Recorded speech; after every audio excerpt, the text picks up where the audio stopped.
우리 다 같이 사도신경으로 신앙 고백하심으로 11월 20일 새벽 예배를 하나님께 드리겠습니다. 나는 전능하신 아버지 하나님 천지의 창조주를 믿습니다. 나는 그의 유일하신 아들 우리 주 예수 그리스도를 믿습니다. 그는 성령으로 잉태되어 동정녀 마리아에게 선하시고 본디오 빌라도에게 고난을 받아 십자가에 못 박혀 죽으시고 장사된 지 사흘 만에 죽은 자 가운데서 다시 살아나셨으며 하늘에 오르시어 전능하신 아버지 하나님 우편에 앉아 계시다가 거기로부터 살아있는 자와 죽은 자를 심판하러 오십니다. 나는 성령을 믿으며 거룩한 공교회와 성도의 교제와 죄를 용서받는 것과 몸의 부활과 영생을 믿습니다. 아멘.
오늘 우리에게 주시는 하나님 말씀은 요한계시록 2장 1절에서 우리 11절까지 되어 있는데 7절까지만 읽겠습니다. 1절부터 7절입니다. 같이 읽습니다. 에베소 교회의 사자에게 편지하라. 오른손에 있는 7별을 붙잡고 7 금촛대 사이를 거니시는 이가 이르시되 내가 내 행위와 수고와 내 인내를 알고 또 악한 자들을 용납하지 아니한 것과 자칭 사도라 하되 아닌 자들을 시험하여 그의 거짓된 것을 내가 드러낸 것과 또 내가 참고 내 이름을 위하여 견디고 게으르지 아니한 것을 아노라. 그러나 너를 책망할 것이 있나니 너의 처음 사랑을 버렸느니라. 그러므로 어디서 떨어졌는지를 생각하고 회개하여 처음 행위를 가지라. 만일 그렇지 아니하고 회개하지 아니하면 내가 내게서 내 촛대를 그 자리에서 옮기리라. 오직 내가 있는 이것이 있으니 내가 니골라 당의 행위를 미워하는도다. 나도 이것을 미워하노라. 귀 있는 자는 성령이 교회들에게 하시는 말씀을 들을지어다. 이기는 그에게는 내가 하나님의 낙원에 있는 생명나무의 열매를 주어 먹게 하리라. 아멘. 여러분 귀가 다 있으시죠? 귀 있는 자는 성령이 교회에 하는 말씀을 잘 들으시기를 바랍니다. 이 귀가 있는데도 불구하고 성령이 하시는 말씀을 듣지 못해서 엉뚱한 길로 가고 주님이 마음 아파하시는 길로 가면 이제 안 되겠죠. 11절까지 있는데 이제 서머나교회 이야기가 나오는데 두 교회를 다 할 수가 없어요. 사실은 이제 새벽에도 그렇고 이제 집중해서 에베소 교회 하나만 이제 보는 게 중요하죠. 요한계시록 2장 3장은 소아시아교에 있는 7교회에게 예수님께서 직접 말씀하시는 바를 기록해서 전하라고 하는 예수님의 편지예요. 예수님의 사랑의 편지입니다.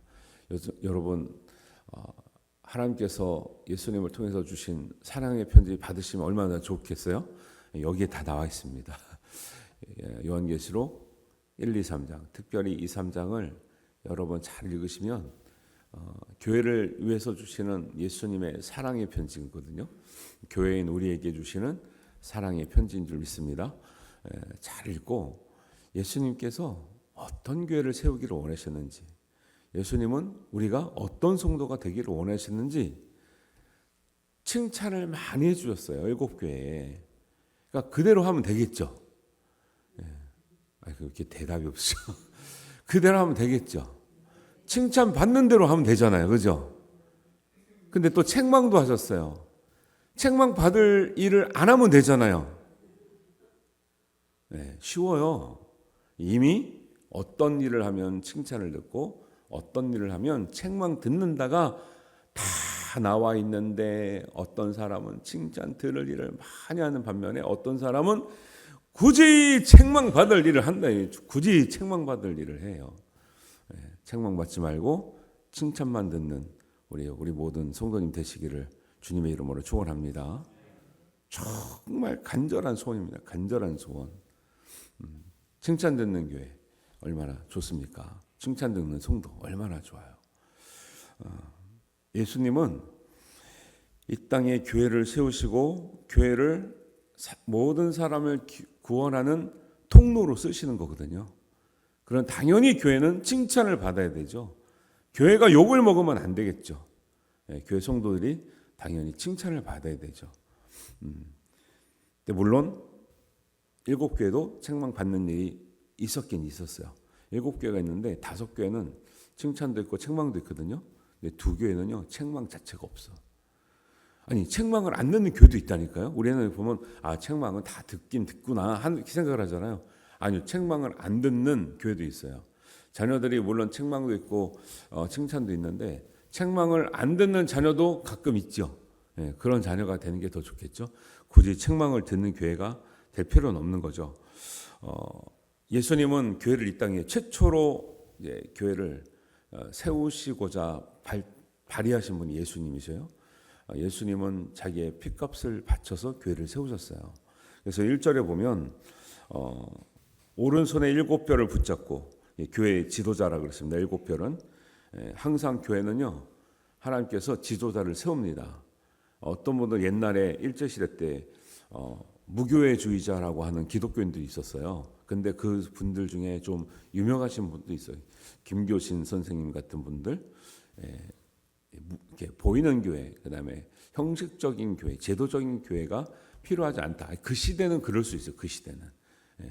근데 하나님은 항상 지도자를 세우죠. 목회자를 세워서 교회를 이끌어가요. 요즘에도 가끔 목회자 어떤 교회든 뭐 우리는 목회자가 없고 헌금이 없고 뭐가 없다 자랑하는 교회가 있는데 그분들은 순수한 마음이긴 한데 성경은 그런 교회를 말하고 있지 않다라는 거예요. 예. 왜냐하면 목회자에 대한 이렇게 부정적인 인식이기 때문에 어떤 교회는 목회자가 없다는 걸 자랑을 해요. 아니 그게 이제 아무리 좋은 뜻이라도 성경에서 말하는 것을 안 하면서 자랑할 수 있는 게 아닌데, 시대 같은 안에 헌금 없는 거를 자랑할 건 아니거든 그게. 그럼 성도들이 교회 나오는데 헌금할 줄을 모르는 교회로 만든다? 물론 자발적으로 내는 건 있대. 근데 자발적으로 내는 것은 이게 기부인지, 여러분 기부하고 헌금하고 다른 거예요. 근데 기부를 자꾸 헌금이라고 생각하면 안 되고, 기부하니까 헌금 안 해도 된다라고 가르치면 안 된다니까요. 근데 그렇게 해도 된다고 말하는 게 교회들이 점점 늘어나는 거죠. 제가 봤을 때는 취지는 좋을지 몰라도 책망받을 거예요. 책망받을 거라고 하나님 앞에. 취지는 좋은데 성경에 안 맞는 일들을 하는 성도로 만들어놨어. 교회가, 목회자가 아니면 평신도들이. 어떻게 감당하려고 그러죠? 요즘에 또 심지어는 11조가 성경에 신약 성경에는 안 나온다 이런 또 헛소리를 하고는 하는 목사들이 많아요. 어디 왜 안 나옵니까? 예수님께서 이것도 하고 저것도 하지 마라 그럴 때 이것은 정의와 사랑을 지키고 저것은 11조 예물 드리는 거라고 분명히 예수님 말씀한데 뭘 안 나온다고 이렇게 얘기를 해요. 그러니까 여러분들 이 같은 말씀을 들어도 좋은 말씀인데 성경에는 안 나오거나 벗어난 말씀을 하는 경우가 있어요. 좋은 말씀인데. 잘 들으셔야 되죠. 예수님은 교회를 세우신 분이고요. 교회를 자기의 몸을 자기의 생명을 다 바쳐 교회를 지키기까지 교회를 사랑하시는 분이에요. 그리고 1절에 보면 그래서 7별 목회자를 세워서 교회를 지키게 하시고 7 금초 때는 교회거든요. 교회. 7 금초 때 대표적인 7 교회 사이를 거니신다는 거 뭐냐면 예수님의 마음은 늘 교회와 함께하는 거예요. 늘. 교회 사이사이를 다니면서 그 교회가 어떻게 되나, 교회가 어떻게 문제가 있나, 교회가 잘 지켜지나, 누가 교회를 공격하지 않나, 예수님 지키시기를 원하는 마음이 예수님의 마음이에요. 이거를 정말 잘 생각하셔야 돼요. 그래서 어려운 교회를 지키지 않거나 내가 교회를 어렵게 하거나 큰일 날 일. 근데 이걸 모르고 앞장서고 있는 사람들이에요. 교회를 어렵게 하거나 어려운 교회를 등지거나 방관하거나 신경을 안 쓰거나. 이게 큰일 날 일인데 이런 말씀도 잘 못 깨달으니까 이런 일들을 본의 아니게 하고 있다라는 거예요. 성도들이. 이게 이제 위로의 말씀, 권면의 말씀이면 진지하게 들으셔야 된다는 말씀을 드리는 거예요. 예수님은 금초대 사이를 거니시는 이가 이르시되 교회를 자기 생명과 같이 아끼고 사랑하고 교회를 세우신 그분이 교회를 위해서 주시는 말씀. 3장까지만 말씀 잘 들으셔도 요한계시록의 모든 문제는 풀린다니까요. 근데 이 3장까지 말씀을 대충 읽으면서 아무리 중간에는 14만 4천이 뭐냐, 붉은 용이 뭐냐, 인과 나팔 소리가 뭐냐, 언제냐 이거 알아봐야 아무 소용도 없다 그건. 기본이 안 되는데 뭘 알아서 뭐 할 거예요 그거를. 그 예수님 말씀하시되 에베소 교회가 참 좋은 교회입니다. 진짜로. 얼마나 교회를 위해서 수고와 헌신과 인내와 정말 순교가 있었는지 얼마나 귀한 교회인지 몰라요. 그런 교회도 책망을 받는다니까요. 에베소 교회 정도 되면요 사실은 책망 안 받아도 되는데 예수님께서 우리 보고 그래도 조금 더 온전해져라, 높아심에서 하는 책망 수준인 거죠. 이게 정말 못해서 안 한 게 아니에요. 보세요. 2절에 보면 에베소 교회가 어떤 교회였대요? 행위와 수고와 인내를 한다. 하나님이요 여러분의 행위와 수고와 인내를 다 알고 계세요. 우리는 모른다고 생각하잖아요. 아유, 이렇게 고생하면 뭐해? 섬기면 뭐해? 드리면 뭐해? 헌신하면 뭐해? 아니에요. 그렇게 생각하는 것 자체가 좋은 생각이 아닌 거예요. 하나님은 우리의 수고와 행위와 인내를 안다 그러셔요. 하다가 그만두는 게 낫겠어요? 끝까지 하는 게 낫겠어요? 잘 생각하시라니까요. 하나님은 여러분의 행위와 수고와 인내를 다 알고 계세요. 그래서 생명나무의 열매를 주시는 거예요. 생명나무의 열매의 비밀을 알게 돼서 제가 7절까지밖에 안 읽었다니까요. 지금 그것도 할랬는지 모르겠다. 악한 자들을 용납하지 않은 것도 하나님이 아셔요. 여러분 악한 자를 용납했었습니까? 안 했습니까? 교회 안에서 악한 자를 여러분 용납했습니까? 안 했습니까? 예수님이 다 알고 계세요. 다 알고 계시다고. 악한 자를 용납하는 건 은혜가 아니에요. 회개하는 죄인을 용납하는 게 은혜인 거예요. 교회들이 좋은 게 좋은 거라고 악한 자들을 다 품고 있네? 이게 은혜인 줄 알아요. 결국 그렇게 잘못된 은혜를 품고 있다가 교회가 박살나는 거예요. 이제 지금 이 시대의 교회는 7위가 없어. 7위가. 7위권을 줬거든요. 제가 부임할 때 7위권을 줬다고. 지방에서 교단에서. 7위는 잘못된 걸 잘못됐다 말을 해야 되거든요. 근데 목사님들이 왜 못해요? 잘못된 걸 잘못됐다 말을 못해. 목사님 책임이지 사실은. 상처받을까 봐. 교회 안 나올까 봐. 높아심이 생겨가지고 잘못됐다는 걸 잘못됐다 말을 못해. 제가 언제부터 해야 될까요? 그거를. 하나님께서 하라고 하셔야지. 좋은 게 좋은가라고 덮어주는 건 좋은데 악한 자들을 용납하면 안 됩니다. 악한 자들을 용납하지 아니하는 것을 칭찬했다니까요. 예수님이 자칭 사도라 하되 아닌 자들을 시험하여. 이 이야기가요. 제가 이단이라고 이렇게 얘기하는 것 중에 위험한 사람들이 뭐 대표적인 이런 이단들 말고도 여러분이 이단 아닌 것 같은데 이단 성향을 띠는 사람들이 있어요. 신사도 운동을 한 사람들이에요. 신사도 운동이 뭐냐면 사도는 예수님 시대에 없어졌거든요. 이제 다 없어졌죠. 예수님 제자만 사도인데 여기 보세요. 예수님 시대도 제자가 아닌데 나도 사도다라고 아닌 자들이 있었다라는 거예요.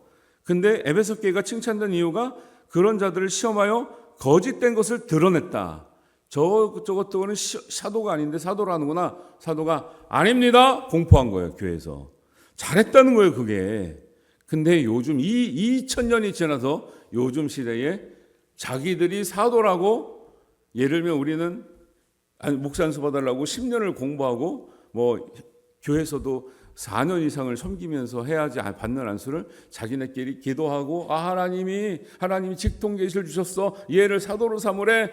자기네끼리 막 하고 사도라고 그래요. 그래놓고 이 세상에 있는 모든 정통교회 목사님들이 가짜래. 제정신이 아닌 거죠. 이게 신사돈도. 근데 걔네들이 강조하는 게 정통성의 권위가 없으니까 맨날 신비주의의 은사를 강조를 그렇게 많이 한다고. 왜? 정통교회 권위가 없으니까 그런 것으로 우리가 더 세다, 더 능력 있다 이런 거 강조하거든요. 지금 오히려 이게 초대교회에 있었던 일들이 지금도 여전히 강력하게 일어나고 있는데 사람들을 거의 쫓아다니죠. 뭐 능력이라 그러면 막 다 사람들 좋아하니까. 그의 거짓된 것을 내가 드러낸 것과 또 참고 내 이름을 위하여 견디고 게으르지 아니한 것을 아노라. 참았습니다. 많이. 그럼에도 불구하고 그리고 예수님을 이름을 위하여 견뎠어요. 온갖 핍박이 있는데 견뎠어요.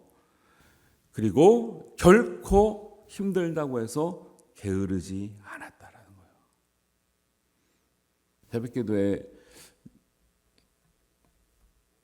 게으르면 나올 수 있습니까? 못 나옵니까? 못 나오죠. 게으르지 않았습니다. 에베소 교회. 피곤하긴 다 피곤하죠. 사실 안 피곤해서 나온 사람이 있어요. 네. 저도 부교육자 때는 새벽에 눈이 안 떠지는 날이 있더라고요. 지금은 잘 떠져요. 왜 그럴까요? 사람이 바뀌었나요? 사명감이죠, 사명감. 우리 교회 진짜 우리 부교육자님들은 진짜 신기할 정도로 너무 잘 나와.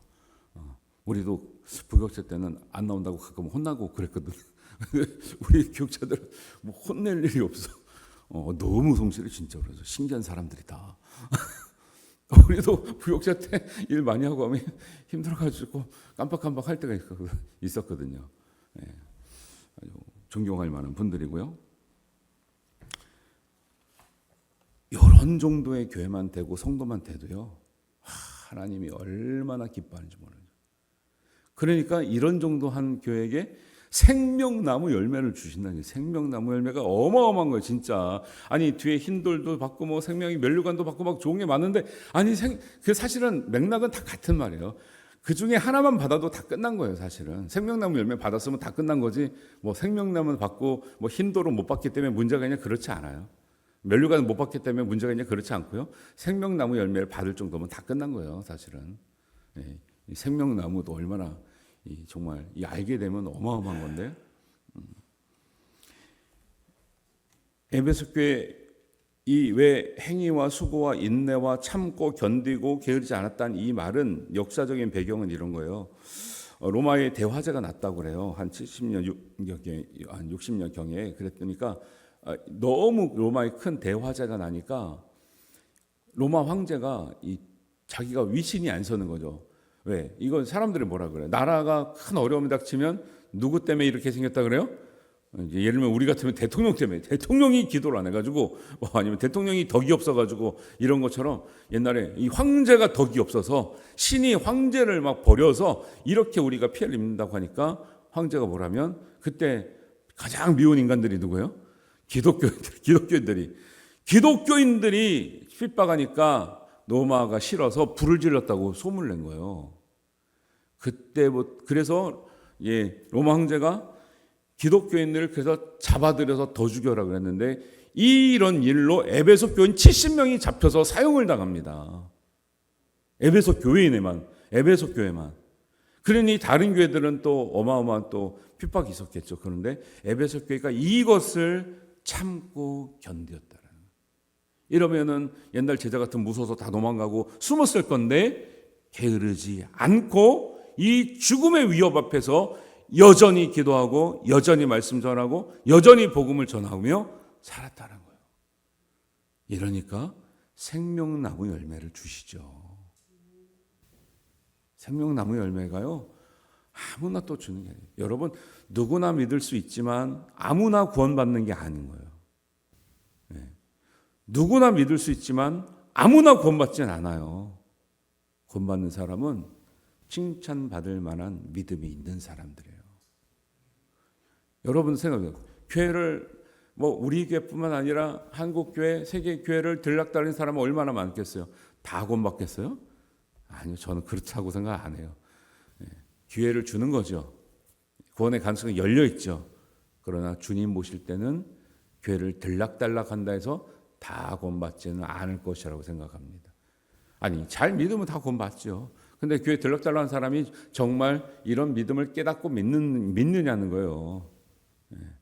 우리가 함부로 할 게 아니기 때문에 열려 있고, 우리는 그들에게, 모든 사람들에게 기회를 제공하고 최선을 다해서 올바른 길로 인도하는 거죠. 이런 교회 정도만 돼도 어마어마한 교회인데 책망할 것 같아요. 책망할 거 하면 또 시간이 가니까. 자, 보세요. 이런 믿음을 지킨 사람에게 뭘 준대요? 7절에 보니까 귀 있는 자는 성령이 교회들에게 하시는 말씀을 들을지어다. 이기는 그에게는 뭘 이겨요? 이 환난과 핍박과 수고와 인내와 이런 모든 것을 이긴다는 것은, 거기에 굴하지 않고 이것을 극복하면서 믿음을 지킨 사람들에게는 내가 하나님의 낙원에 있는 생명나무의 열매를 주어 먹게 하리라. 와, 저는 이 말씀을 들으면서 여러분, 생명나무가 원래 언제 나왔던 거예요? 와, 창세기에서 나왔다는 거 알아도 대단하신 건데, 그러면 창세기에 나왔던 생명나무가 여태까지 언급된 적이 있어요, 없어요? 성경에 거의 없어요. 거의 없어. 잠언에 한 4번 정도만 딱 언급되고 잠언 이외에서 생명나무가 언급된 적은 한 번도 없어요. 신기할 정도로. 이건 뭐냐? 사람들은 생명나무를 잊어버렸다는 거예요. 생명나무가 어떤 나무인지 알지 못하고 솔로몬만 잠언에서 몇 번 얘기해. 그러니까 솔로몬이 대단한 거죠. 역사적으로 몇천 년 동안 아무도 언급하지 않은, 아무도 모르는 생명나무를 솔로몬은 어떻게 알았기에 잠언에서 몇 번 언급하고 있냐는 거예요. 왜냐하면 선지자들이나 임금들이나 왕이나 뭐 다윗이 뭐 늘 가끔씩 언급했으면 되는데 한 번도 언급을 안 해. 그건 구약만 언급을 안 하는 게 아니라 신약 시대에도 제자들도 한 번도 언급을 안 하는데, 에덴 동산에서 선악과와 함께 생명나무가 있었던 그 생명나무가 뭔지도 모르고 왜 있는지도 모르고 어디 있는지도 몰랐던데, 요한계시록을 하니까 마지막 때에 예수님께서 에베소 교회에게 그 잊어버렸던 생명나무를 다시 언급하는 거예요. 다시 언급하는 거예요. 와. 근데 이 생명나무가 창세기 2장 9절, 3장 22절에 나오다가 처음에 나오다가 맨 끝에 나오는 거예요. 오늘 나오고 그 다음에 이 생명나무는 다시 계시록 22장 2절에 나오는데, 22장이면 끝날 장이잖아요. 거기에 또 나오는 거예요. 맨 처음과 맨 마지막에 나오는 생명나무가 뭐냐.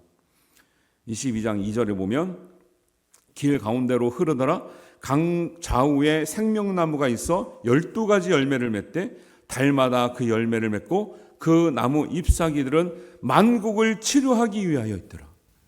생명나무가 12가지 열매를 맺는데 달마다 새로운 열매를 맺을 뿐이라 그 신기할 정도뿐만이 아니라 생명나무의 열매가 아니라 잎사귀만 가지고도 만국을 치료하는 하나님의 이 능력으로 쓰임을 받는 거죠. 잎사귀만 가지고도 만국을 치유한대. 여러분, 천국 가면 그래서 우리가 부활에 관해 성경 공부했잖아요. 지금 아픈 거, 늙은 거, 부족한 거 걱정하지 마시라니까요. 모든 연약한 사람에게 천국은 만국을, 그 영혼과 마음과 육신을 치료하는 완전한 몸으로 하나님께서 우리를 부활시키시고 세우시는 능력의 치료제를 다 주시는 거예요. 이건 잎사귀예요. 잎사귀. 열매를 먹으면 어떻게 됐어요? 열매를 먹으면 영생하는 거죠. 영생. 그러니까 죄를 먼저 지은 아담과 하와에게는 화영검을 지켜서 그것이 딱 지키게 하면서, 천사들과 화영검을 통해서 지키게 하면서 어디 있는지 보지 못하게 딱 가린 거예요. 왜? 죄를 지은 아담과 하와가 이거를 또 먹으면 안 되니까. 원래는 이게 개방되어 있었던 생명나무거든요. 근데 죄를 먼저 지으니까 죄를 지은 인간에게는 생명나무를 딱 가려서 인류 역사상 아무도 알아보지 못하다가 마지막 심판하실 때가 되고 마지막 정말 믿음을 지킨 자에게는 이 생명나무를 열어주시는 거예요. 인류 역사상 가려져 있던 생명나무를 우리에게 열어서 아담과 하와도 먹지 못하고 보지 못했던 그 나무 열매를 우리에게 보여주시고 먹게 하시는 거예요. 어마어마한 역사의 드라마가 펼쳐지는 거예요. 어떻게 하면 행위와 수고와 인내와 악한 자들을 구별하고 분별하고 자기의 참고 견디고 게으르지 아니한 교회와 성도들에게 생명나무 열매를 수천 년 동안 인류가 몰랐던 생명나무를 열어서 주시는 정도의 상급이 있는 거예요. 여러분, 가슴이 좀 벅차오르지 않습니까? 네, 나만 벅차. 야, 이게 지금 그냥 에베소 교회만을 위해서 주시는 말씀이고, 뒤에 나머지 6교회에게 주시는 말씀은 또 어마어마하다니, 어마어마해. 네. 여러분, 우리 다 생명나무의 열매를 얻을 수 있는 우리 믿음의 성도들이 됩시다. 그 지금 잠깐 겪는 고난과 어려움은 장차 우리에게 올 영광과 감히 비교할 수 없다. 육신에 어려움이 있거나 아프거나 장애가 있거나 마음에 상처가 있거나 정말 죽을 것 같은 괴로움이 있거나 영혼에 어떤 상처가 있거나 우리가 믿기만 하고 이기기만 하면 하나님은 모든 것을 풀어주시고 온전케 하고, 그래서 정말 연약하고 아프고 힘든 사람일수록 반드시 하나님과 예수님을 믿어야 되고 천국을 반드시 가야 된다고요. 왜? 그 삶을 한번 누려봐야 될 거 아니에요. 하나님 원래 우리에게 주시려고 했던 이 삶은 여기서 아프고 눈물 나고 괴롭고 힘들고 죽고 하는 그 삶이 아니라 영생의 영원한 온전한 너무 자유롭고 정말 유쾌하고 정말 즐겁고 이렇게 완전한 삶이었구나 것을 경험해야 될 거 아니에요. 그러니까 우리가 세월이 가서 아프고 어렵고 힘들수록 천국을 더 소망해야 될 줄로 믿습니다. 믿음을 더 끝까지 인내하며 지켜야 될 줄로 믿습니다. 게으르지 말아야 될 줄로 믿습니다. 이 위로를 가지고 우리가 힘든 건 말도 아니죠. 이 핍박당하는 시대 막 잡아가서 막 70명 막 죽고 떨어져 나가고 하는데 그거 보면서 어떻게 믿음을 지킵니까? 제자들은 예수님이 자기한테 핍박한 것들 예수님이 죽는 모습을 보고 다 도망갔는데. 그러니까 이런 초대교회 성도들은 성령 충만했구나라는 걸 알 수 있는 거죠. 왜? 성령 충만하지 않는 제자들은 다 도망갔다니까요. 근데 다 직속 제자도 아니잖아요. 근데 이런 교인들이 70명이나 끌려가서 처형을 당하는 걸 보고도 에베소 교회를 지켰다라는 거예요. 첫사랑을 잃어버리고 자꾸 이제 목사님들이 첫사랑을 잃어버렸다는데 책망의 말씀에 자꾸 포인트를 주는데 그 책망은 나중에 얘기하는데 나중에 칭찬받은 거에 집중을 해야 돼. 칭찬받은 거에 못하는 거 자꾸 얘기해봐요. 그럼 걔네들 잘하나? 잘하는 걸 자꾸 얘기해줘야지 잘하는 거죠. 칭찬받은 거에만 집중해도 시간이 모자란데 뭐 책망받은 것까지 얘기를 해요. 그거는 높아심에서 하시는 말씀 같아요. 제가 볼 때는. 그래도 너희가 감정적으로 메마르면 안 된다. 여러분 70명 잡혀가서 죽고 있으면 여러분 감정적으로 여유가 없겠죠. 당연히 메마르겠죠. 그러니까 첫사랑을 지켜라. 처음 사랑을 지켜야 된다. 그때는 너희가 이성적으로 믿는 것이 아니라 두려움으로 믿는 것이 아니라 감정이 좋았지 않냐. 얼마나 따뜻했지 않냐. 근데 막 끌려가고 죽고 하니까 막 약간 마음이 메말르려고 하는 거 보니까 하는 모습 보니까 처음 사랑을 내가 지키고 회개하라는 말을 막 회개하지 않으면 지옥 보낸다는 뜻보다는 돌이키라는 뜻이에요. 돌이키라. 그때 좋았을 때를 널 기억해야 된다. 너희들 웃고 즐거워하고 했던 때 왜 70명 끌려가서 죽어버리고 웃을 수가 있냐고요. 교회에서. 웃을 수가 있냐고. 웃을 수가 없죠. 이렇게 해석을 해도 얼마든지 말씀을 이해하고 받아들일 수가 있는데 자꾸 이게 막 칭찬할 거는 얘기 안 하고 첫사랑 잃어버린 회개에 막 잘못 책망에만 초점 맞춰가지고 막 푸는 이제 이런 경우도 있거든요. 네, 칭찬받는 거에 더 집중하시길 바랍니다. 그리고 받을 상급에 집중하시기를 바랍니다. 그것만 하면요 다 견딜 수 있고 할 수 있습니다. 그래서 우리 모두가 정말 생명나무의 열매를 주시는 하나님의 은혜에 동참할 수 있게 되기를 주님의 이름으로 축원합니다. 기도하겠습니다. 하나님 아버지, 오늘 에베소 교회에 정말 칭찬받는 말씀을 통해서 우리의 삶은 어떤지, 우리의 교회는 어떤지 우리가 다시 한번 되새겨 봅니다. 칭찬받는 교회 되게 하여 주옵소서. 에베소 교회 같이 하나님 인내하고 지키며 행위와 수고와 인내가 악한 자들을 용납하지 아니한 것과 거짓된 것을 드러낸 것과 예수님의 이름을 위하여 충성된 것을 칭찬받고 인정받고 하나님 상급 얻는 우리 모두가 되게 하여 주시옵소서. 하나님께서 이루실 줄 믿습니다. 예수님의 이름으로 기도하옵나이다. 아멘. 하늘에 계신 우리 아버지, 아버지의 이름을 거룩하게 하시며 아버지의 나라가 오게 하시며 아버지의 뜻이 하늘에서와 같이 땅에서도 이루어지게 하소서. 오늘 우리에게 일용할 양식을 주시고 우리가 우리에게 잘못한 사람을 용서하여 준 것 같이 우리 죄를 용서하여 주시고 우리를 시험에 빠지지 않게 하시고 악에서 구하소서. 나라와 권능과 영광이 영원히 아버지의 것입니다. 아멘.